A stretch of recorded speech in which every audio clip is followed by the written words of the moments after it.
Assuming it's about a Chinese conspiracy. Let's see. Covering climate now.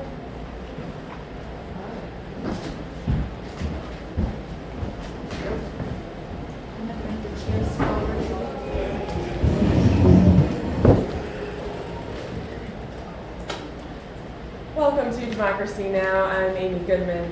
Today we have climate scientist and ecologist Shubhankar Banjuri. Professor Banjuri is a published author and academic who has dedicated every aspect of his life and work towards scientific research and study. Shubhankar Banjuri, thank you and welcome to Democracy Now! The United Nations has just come out with a stunning IPBES report. IPBES, for those of you who don't know, stands for the Intergovernmental Science Policy Platform on Biodiversity and Ecosystem Services. Could you please share some of these findings with us here, Professor? Hi, Amy. Thank you so much for having me and covering this topic. I'll jump right in. What we are talking about is the crisis of extinction. What is, the scientists call it, biological annihilation. Earlier this year, the United Nations, IPBES, released what is considered, for some of us, the grimmest warning of human history, that 1 million species of Earth, which is about more than 50% of the documented species on the planet, face extinction, many within decades.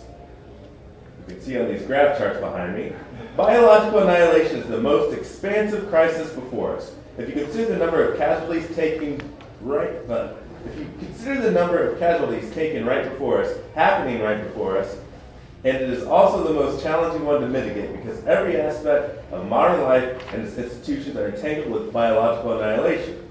It has become more severe. There's lots of stuff going on behind me. Thank you, Professor, for that startling report. I want to turn now to Hurricane Dorian.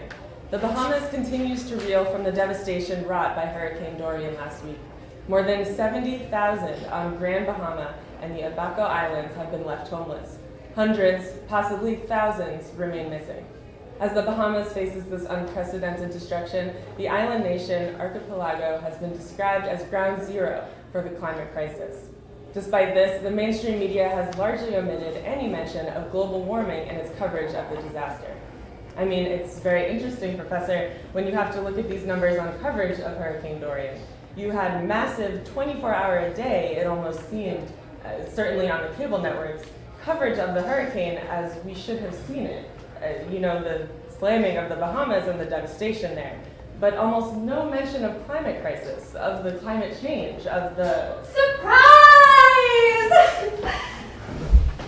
What led to this moment? For more than a year, 6-year-old Jermaine Bell from Jacksonville, Florida, saved money for a birthday trip to Walt Disney World Resort. A plan that Hurricane Dorian changed in a big way.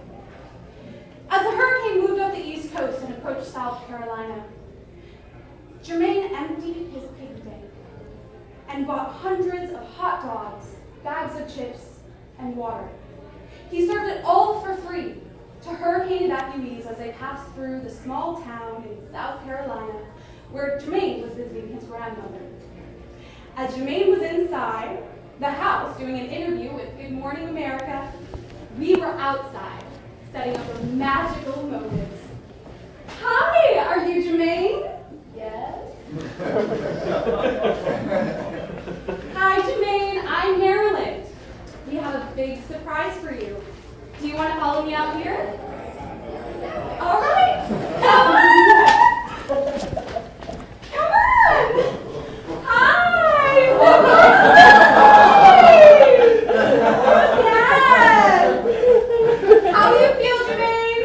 Tell the camera. When the lady came out, she said, "Come on around the corner," and I saw everything. I was just super happy.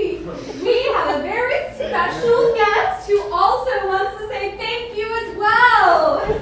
Oh my gosh.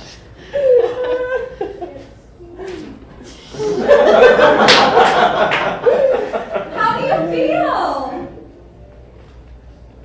When Mickey came out, I was just super happy.